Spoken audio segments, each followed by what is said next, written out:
Why can't you be more like him? She asked during a fight. I stayed quiet for a moment, then said, you should be with him then. That was the last thing I ever said to her before walking out for good. Hey viewers, before we move on to the video, please make sure to subscribe to the channel and hit the like button if you want to see more stories like this. Thanks. Why can't you just be more like Qley? She said it the way someone drops a match into a room full of gasoline. Casually, like it was nothing.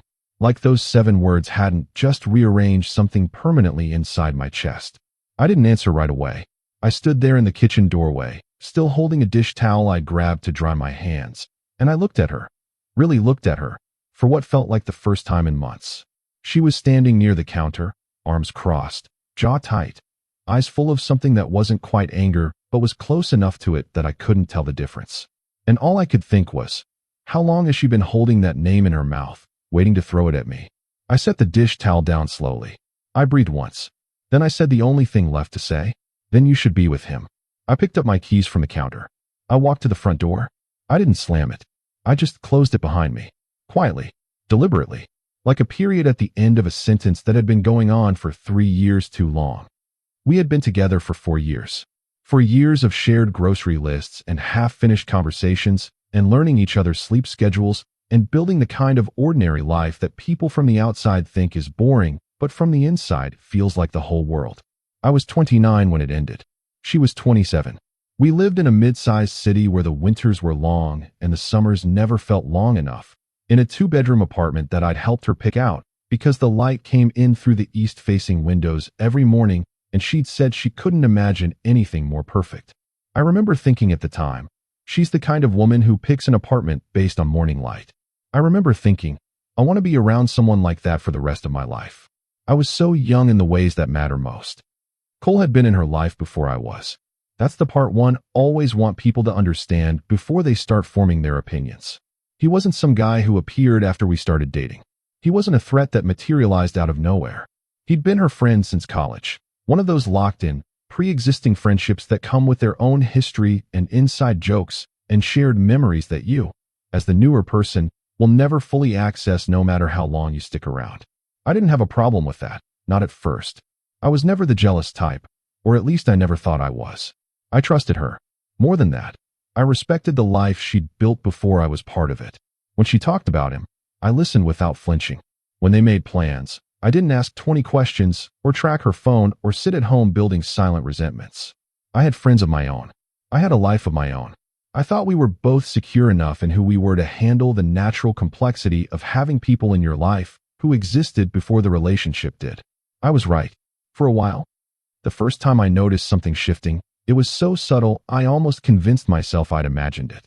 We were at a dinner party, one of those awkward midweek gatherings where everyone's pretending they're not exhausted, and she and Qley were standing near the window, talking while I was across the room in a conversation I barely remember.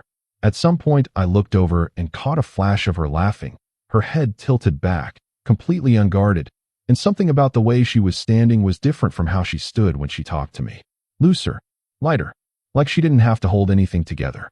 I told myself it was just nostalgia. Old friends do that to people. They take you back to a version of yourself you were before life added weight. I got myself another drink and forgot about it. Or tried to. The comparisons started small. That's how these things always work. They never arrive fully formed. They trickle in disguised as observations, as passing comments, as things that aren't technically criticisms, but land like them anyway. The first one I remember clearly was about 6 months before everything fell apart. We'd been arguing about something genuinely small. I don't even remember what. Maybe whose turn it was to call the landlord about the broken heater, something completely forgettable. And in the middle of it she paused and said, almost to herself, Qley would have already handled something like this. I blinked. What? She shook her head like she was dismissing it. Nothing. Forget it. But she'd said it. And I'd heard it. And we both knew the other person was sitting with it, even after we moved on to talking about something else. I didn't push it that night. Looking back, I wish I had. Not because I think it would have saved anything, but because silence in those moments has a way of becoming permission. After that, it happened more frequently. Not every day, not even every week, but with enough regularity that my nervous system started to anticipate it the way it anticipates bad weather. Something in her voice would shift, not louder, not crueler, just different, and I'd feel my shoulders tense before she even finished the sentence. Qley went ahead and remodeled his entire kitchen by himself, you know. Qley remembered his sister's anniversary without being reminded. He just knew. Qley doesn't make a big deal out of stuff like this. He just goes with the flow. Every time, I held it together. Every time, I said something measured and reasonable. Every time, I refused to take the bait because I genuinely believed that responding to it the way my gut wanted me to respond, with hurt, with frustration, with why are you doing this, would only make me seem small. So I just kept absorbing it. Like you absorb small sounds until they become a ringing in your ears you can no longer ignore. I want to be honest about something. Qley wasn't a villain. That's the version of this story I could tell. The version where the best friend is secretly obsessed with her and has been engineering her dissatisfaction from the beginning. But that's not what this was. As far as I could tell, Qley was a decent person. Funny, reliable, good at the kinds of practical things that make people look competent and together. He'd had a few relationships of his own that hadn't worked out. He and Tessa had never dated. There was, as far as I knew, no unrequited love simmering beneath the surface of their friendship, which in some ways made the whole thing harder. Because if he'd been some scheming guy who wanted my girlfriend, I'd have had something concrete to point to. Instead, I had this slow accumulation of comparisons that were never about him specifically. They were about her, about what she wanted, about who she decided I wasn't. And there's no argument you can win against that. Around the 3.5-year mark, I started to pull back. Not dramatically, not in a way she would have immediately noticed. But I stopped volunteering myself the way I used to. I stopped suggesting things first, weekend trips, dinners out, movies I thought she'd like, because I'd started to feel the low-grade uncertainty of not knowing how the suggestion would land. Would she be delighted? Or would she compare my choice to some choice he'd once made that was better? I became more careful, more calibrated, less myself. And the terrible irony of that is that the more careful I became, the less she recognized me. And the less she recognized me, the more she brought up Qley. It was a loop with no exit, a slow self-erasure I'd somehow helped design. My friend Ben noticed it first. We'd been friends since we were teenagers, the kind of friend who has no patience for softening hard things. We were at a bar one night, just the two of us, first time we'd properly hung out in months, and he looked at me across the table and said, "You seem like you're disappearing." I laughed because that's what you do when someone says something that's exactly right. "I'm fine," I said. "No, you're not," he said simply. "You used to take up space. Now you sit like you're waiting for someone to tell you it's okay to be here." I didn't have a response to that. I drank my beer and stared at the table and tried to figure out when exactly that had happened. When had I started sitting like that? When had taking up space started feeling like an imposition? Ben didn't push. He just let the question sit between us while the bar got louder around us. I tried to talk to her about it once. Properly. Not in the middle of a fight. Not as a reaction, but intentionally, sitting down, choosing the moment carefully. It was a Sunday afternoon. She was reading on the couch, the good light coming through those east-facing windows, and I sat across from her and waited until she looked up. "Can I talk to you about something?" She put her book down. "Of course." And I said it as plainly as I knew how. "When you compare me to Qley, it makes me feel like I'm not enough for you." She was quiet for a moment. Then she said, "I'm not comparing you. I'm just making observations. Tessa, those observations always land as comparisons. That's your insecurity, not my intent." And there it was, wrapped up in a sentence that sounded almost reasonable if you didn't listen too hard. Your insecurity, not my intent. Like the impact of a thing could be dismissed because the intention behind it was defensible. Like I was supposed to be grateful she hadn't meant to make me feel that way, as if meaning and doing were the same. I wanted to push back further, but she'd already picked up her book, and I sat there with a conversation I prepared carefully, and she'd ended in 12 seconds. A few weeks after that Sunday, we had dinner with a group of her friends. Qley was there. I'd met him a handful of times before, always brief, always slightly awkward in the way things are when you know more about a person than they know you know, and he'd always been fine. Normal. That night he was the same. Told a few stories. Helped clear the table without being asked. Laughed at things other people said in a way that was genuine enough not to seem performed. And I watched Tessa watch him. Not with longing, exactly, but with something that looked like recognition.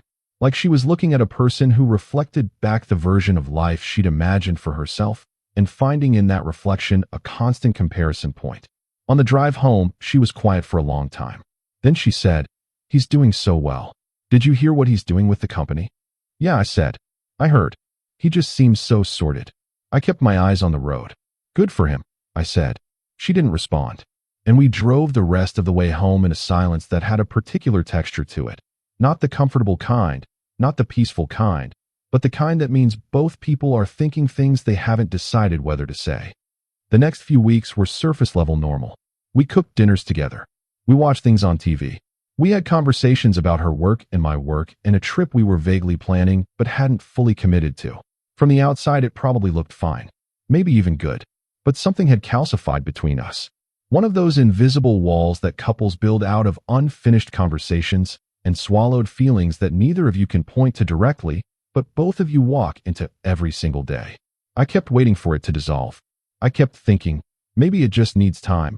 Maybe this is just a rough patch. Maybe I'm catastrophizing. I gave it time. It didn't dissolve. It got denser. The night it finally broke open started like every other fight we'd had in the last year. Which is to say, it started small. I'd been working longer hours than usual. A project at work had ballooned past its original timeline, the way projects do, and I'd been coming home late and tired and running on whatever fuel was left over at the end of a long day. I knew it wasn't ideal. I knew it was temporary. I was managing it the best I could, or at least I thought I was. She didn't see it that way. When I got home that night, around 8:30, she was already in the kitchen, the kind of silent that means something has been building while I was gone. I asked about her day. Short answers. I went to wash my hands. She started talking about a plan she'd wanted to make for the weekend, something with her sister, and then veered, almost naturally, almost as if she hadn't planned it, into the fact that I'd canceled on her the previous Saturday when the work crisis had come up. I know, I said. I'm sorry. That wasn't great timing. It wasn't just the timing, she said. What do you mean? I mean, it's a pattern. I dried my hands. I turned to face her. I think that's a bit unfair. This has been a hard stretch, not a pattern. You always say that. Because it's been a hard stretch. Not every hard stretch is a pattern. And that's when the temperature changed. Not immediately. It took a few minutes, a few rounds of back and forth where each of us said our version of the same thing louder and with slightly more edge, before it got to where she looked at me with that particular expression she had when she was done trying to be careful. You know what your problem is? I looked at her. Your problem is that you don't prioritize things. You just let them drift. That's not true. It is true. I've been watching it for years. Tessa, Cole doesn't do this. He has a plan. He has actual structure to his life. He shows up. I went still. Not because it was the first time, but because something about that moment, the casual certainty with which she said it, the way his name arrived not as a comparison but as a conclusion, something about it finally broke through whatever layer I'd been using to absorb it. She kept going. Why can't you just be more like him? Is it so hard to just have it together? 7 words. And then silence. I looked at her. Not with anger. Not with hurt. With something colder than both. The kind of clarity that comes when you're done asking yourself if you're overreacting. I didn't respond immediately. I let the silence sit there for a few seconds. Not dramatically, not as performance, just because I was actually deciding what came next. And then I said it. Quietly. Steadily. Then you should be with him. She blinked. Her arms dropped from where they'd been crossed. What? You should be with him? I said again. If he's what you want, you should be with him. I didn't. That's not what I meant. I know what you meant, I said. And I did. That was the thing. I wasn't saying it in anger. I wasn't throwing it at her as a weapon. I was saying it because it was the only honest answer I had left. I picked up my keys from the counter. I grabbed my jacket from the hook by the door. She said my name, not my actual name. Just hey, just a reaching sound. But I was already at the door. I turned around once. Looked at her standing there in the kitchen, in the good light, in the apartment we'd picked together because of the morning windows. I didn't say anything else. I closed the door behind me. Quietly. Deliberately. Like I knew this was the last time I'd ever close it. I drove for a while without a destination. That's what you do when a chapter closes and you're not ready to sit in the quiet of whatever comes next. I went through the familiar streets on autopilot, hands steady, brain running a strange parallel process where one part of me was replaying the last hour and another part was already somewhere further ahead, in a life that didn't include tonight. I ended up parked outside Ben's apartment without really deciding to go there. I sat in the car for a minute. Then I got out and knocked. He answered in a t-shirt and shorts, one eyebrow raised. It's 9:30, he said. I know. He looked at my face, stepped back and opened the door wider. Come in. He didn't say much while I talked. That's what I've always valued about Ben. He doesn't narrate your pain back at you, doesn't rush to give it meaning before it's finished being told. He made coffee. He sat across from me at the small kitchen table. He listened. When I finished, he was quiet for a moment. Then, how do you feel? I thought about it. Sad, I said, but not surprised. Yeah. It's been coming for a long time. I think I've known that. I just kept convincing myself it was fixable. Was it fixable? I looked at my coffee cup. Not the way it needed to be fixed. Ben nodded. He didn't push further. He just let that be what it was. She called 3 times that night. I watched the phone light up on Ben's coffee table, and I didn't answer. Not out of cruelty. Not to punish her. I just genuinely didn't have anything to say that would have been useful. The door had closed. The sentence had ended. Whatever came next needed space and time and silence before words would be worth anything again. Ben set me up on his couch. I lay there in the dark for a long time before I slept. Not crying. Not spiraling. Just sitting with the strange and specific weight of a decision that's been made. She texted in the morning. We need to talk. Then, I didn't mean it the way it came out. Then, please come home so we can figure this out. I read all 3. I put the phone face down. I took a shower. I borrowed a clean t-shirt from Ben. I went to a coffee shop and sat there for 2 hours doing nothing in particular, just existing in a space that wasn't charged with 4 years of accumulated history. And slowly, across those 2 hours, something settled in me. Not peace exactly. Too soon for that. But something like groundedness. Like the feeling of being in your own body after a long time of living at a slight remove from it. I went back to the apartment that afternoon. Not because I'd changed my mind, but because I had things there. My books. My clothes. A few things that mattered for reasons that had nothing to do with her. She was home. She met me at the door before I was even fully inside, and her eyes were red in that specific way that means someone's been crying on and off for hours rather than all at once. I'm sorry, she said immediately. I know, I said. It was an awful thing to say. I wasn't thinking. I stepped inside, set my keys down. Tessa, I said carefully. It wasn't just the thing you said last night. She looked at me. I know that too, she said quietly. And there it was. She knew. She'd known for a while. That's the part that hit me standing in that hallway. The realization that the person across from me wasn't unaware of what had been happening. She'd watched it happen. Maybe she hadn't meant it to go the way it had. Maybe she told herself each time that it was harmless, just an observation, just a passing comment. But she'd known. I don't think you're happy with me, I said. She opened her mouth, closed it. I think you've been comparing me to a version of someone you idealize, I said. And I don't think there's a version of me that would ever measure up to that, because the comparison isn't really about me. It's about what you want your life to look like. She was crying now, properly, not the kind designed to change my mind. She wasn't that kind of person, but the genuine kind, the kind that comes with recognition. I don't want to lose you, she said. I know, I said, but you're leaving anyway. It wasn't a question. I didn't answer it as one. I think we've been trying to save something that we should have examined a year ago, I said. And I think we both knew it and neither of us wanted to be the one to say it first. She wiped her face with the back of her hand. She looked so tired. So completely, thoroughly tired. I do love you, she said. I know you do, I said. I love you too. That's not what this is about. And for the first time in a long time, we were both just completely honest. No fight. No performance. Just 2 people standing in a hallway acknowledging, quietly and without theatrics, that love is sometimes not the only thing. That love can coexist with incompatibility. That love can coexist with an irreparable mismatch in what 2 people need. That love is, in the end, necessary but not always sufficient. I took what I needed that afternoon. Not everything. I left things that were genuinely shared and things that belonged to the apartment rather than to me. I took my books and my clothes and the small things that had no meaning to anyone except me. She sat in the living room while I packed. Not watching, not following me room to room, just present. I came back out with 2 bags. I looked around the apartment one more time.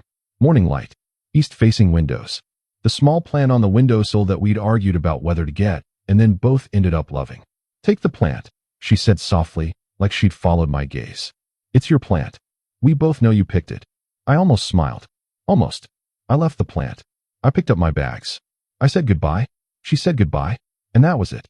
No dramatic last words. No final fight. No movie-style moment where someone says the perfect thing and the other person crumbles.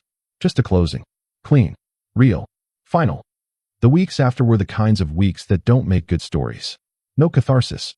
No sudden revelations. Just the slow, grinding normalcy of rebuilding a life around a new shape. I stayed with Ben for 2 weeks before finding my own place. A one-bedroom that was smaller than where I'd been and had north-facing windows that got almost no direct light and somehow suited me perfectly. I started going to the gym again, not because heartbreak had suddenly made fitness feel meaningful, but because I needed somewhere to put the physical restlessness of a body that had been on low-grade alert for too long.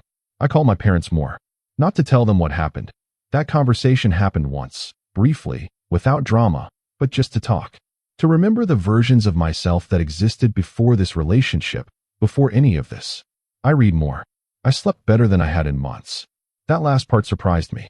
I hadn't realized how much tension I'd been holding in my body until it was gone. About 6 weeks after the breakup, I ran into Qley. I wasn't expecting it. It was at a cafe in the part of the city where we'd both always lived, and I came around a corner carrying my coffee, and there he was. He saw me at the same moment. There was a pause. The particular awkwardness of two people who occupy the same social world and both know things they haven't officially confirmed. He spoke first. "Hey," he said. "Hey," I said. We stood there for a second. Then he said, "For what it's worth, I'm sorry about how things went." I looked at him. He wasn't performing remorse. He just looked like a person saying an honest thing. "Did she tell you what happened?" "Some of it." I nodded. I didn't ask what she'd said.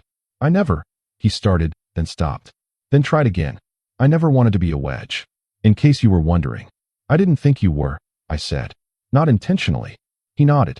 Something passed between us. Not warmth exactly. Not quite understanding. But something honest and mutual. "Take care of yourself," I said. "You too," he said. And we went our separate ways. I thought about that conversation for a while afterward. Not because it changed anything, but because it completed a picture that had been missing a piece. He hadn't known. He hadn't engineered it. He'd just been himself, competent and reliable, and together in the ways she wanted her life to be together, and she'd used him as a mirror to reflect her own dissatisfaction. That doesn't make what she did okay, but it made it human, and somehow that made it easier to set down. She reached out once, about 3 months later. A long text, the kind that clearly took a long time to write. She said she'd been thinking. She said she'd talked to someone, a therapist, it turned out, and had started to understand things about herself that she hadn't wanted to look at before. She said she was sorry.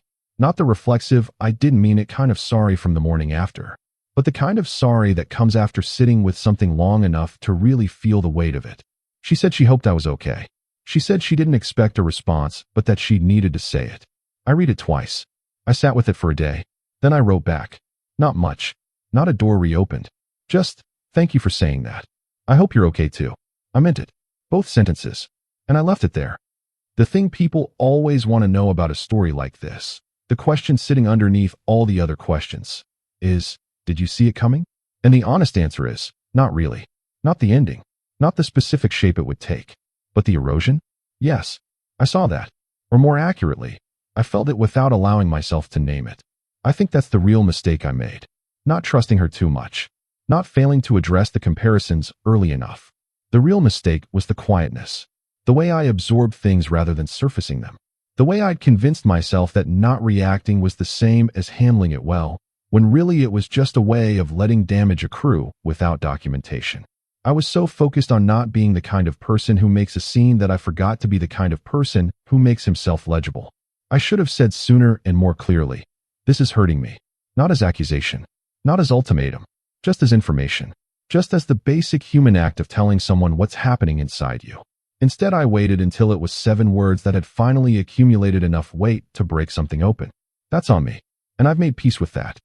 What I haven't made peace with, or more accurately, what I've made peace with while still holding it honestly, is the thing I've come to think of as the fundamental mismatch.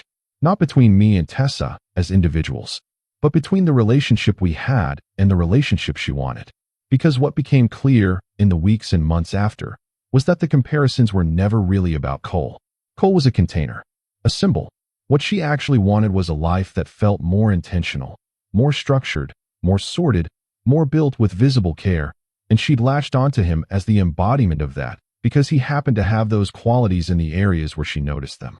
The tragedy was that I had those qualities too, in different areas, in different ways. But I'd spent so much time in the latter part of our relationship minimizing myself, making myself smaller to avoid being a target, that she stopped seeing them. By the time she asked why I couldn't be more like him, she'd already convinced herself I was something I'd never been. A person without intention, without care, without structure. And I'd helped her believe it by shrinking, by choosing silence, by being so determined to seem unbothered that I'd become invisible. There's a version of this story where I'm the victim. There's a version where I point to every moment of comparison and build a case for how I was wronged. That version is available, but it's not complete. Because I stayed. Not once, but continuously. Every comparison, every time she reached for his name instead of choosing to see mine, I absorbed it. I didn't walk away sooner. I didn't draw a line sooner. I kept hoping that love and time would dissolve the problem rather than making the choice to directly address it. Which means the ending, when it came, wasn't just something that happened to me. It was something I'd participated in building. That's not self-punishment. That's just accuracy. And accuracy matters, even when it's uncomfortable. Especially when it's uncomfortable. I'm in a different place now. Different apartment. Different routines. Slowly different version of myself. Not a reinvented one. Not some Hollywood transformation version. But genuinely different in the way that time and honesty will change you if you let them. I'm less quiet about the things that bother me. Not louder, not the kind of person who broadcasts every discomfort, but less likely to absorb things without naming them. I've learned to say this is landing wrong for me asterisk before it becomes asterisk. I've been swallowing this for a year. I'm more deliberate about the people I choose to be close to. Not more cautious, not more guarded. If anything, I've become more open, but more attentive to whether the closeness is mutual. Whether I'm visible in it. Whether who I actually am is what someone is choosing, rather than who they've decided to make me into. I don't think about those 7 words every day anymore. For a long time I did. They had a way of arriving without announcement, in the middle of a workday, at a strange hour of the night, and I'd sit with them for a moment and feel whatever there was to feel, and then move on. Now they arrive less often, and when they do, they feel more like information than like wounds. Why can't you be more like him? Because I'm not him. Because I never was. Because the person she was comparing me to wasn't a person at all. Not really. He was a projection of what she wanted, dressed in someone else's features. And no amount of being better or trying harder or shrinking smaller would have ever made me fit that shape. Because the shape was never mine. It was hers. And she was the only one who could have ever changed it. The last thing I said to her was the truest thing I could have said in that moment. Not cruel. Not theatrical. Just true. You should be with him. Because if Qley, or more accurately, the idea of Qley, was what she wanted, then she deserved to pursue that. And I deserved to stop being measured against something I was never going to be. That's not a bitter ending. That's an honest one. There's a difference. I heard, through someone we both knew, that she and Qley actually did try something after we ended. Briefly. A few months. Didn't work out. I don't say that with satisfaction. I don't say it as proof of anything. I say it because it's part of the real story, and the real story is worth telling completely. The idea of a person and the reality of a person are almost always different. And the gap between them is where a lot of relationships quietly die. If I could go back, not to change the ending, because I don't think I'd change it, but to say something to the version of me from a year before it ended, standing in that kitchen, absorbing another comparison with a careful, measured, conflict-avoiding composure that looked like strength, but was actually something quieter and sadder than that. I'd say, speak up. Not loudly. Not aggressively. Just speak up. Tell her what it does to you. Not as an accusation. Just as, this is what's happening to me when you do this. Give her the chance to actually hear it. Give yourself the chance to be actually heard. And if she hears it and still chooses the comparison over the person, then you have your answer earlier. And you spend less time trying to fit a shape that was never drawn for you. I drove past the old apartment once, a few months after. Not intentionally. Just one of those things where familiar roads take you somewhere before you've consciously decided to go there. I slowed down for a second, looked up at the east-facing windows. There was a different plant on the sill now. Good light coming through. I kept driving. There isn't a moral to this. I don't believe in packaging real things into lessons. But there is something true at the center of all of it. Something I've turned over enough times that it's worn smooth. You can love someone completely and still be completely wrong for each other. You can be a good person in a relationship and still be slowly disappearing from it. You can stay too long not because you're weak, but because you're hopeful. and hope is one of the hardest things to set down. But there comes a moment. For me, it was 7 words and a dish towel and keys picked up from a counter. When you understand that hope without honesty is just delay, and delay has a cost, and the cost comes due eventually, one way or another. I closed that door quietly, deliberately, and I've been more myself in the time since than I was in the last year before it. That's not nothing. That's actually everything.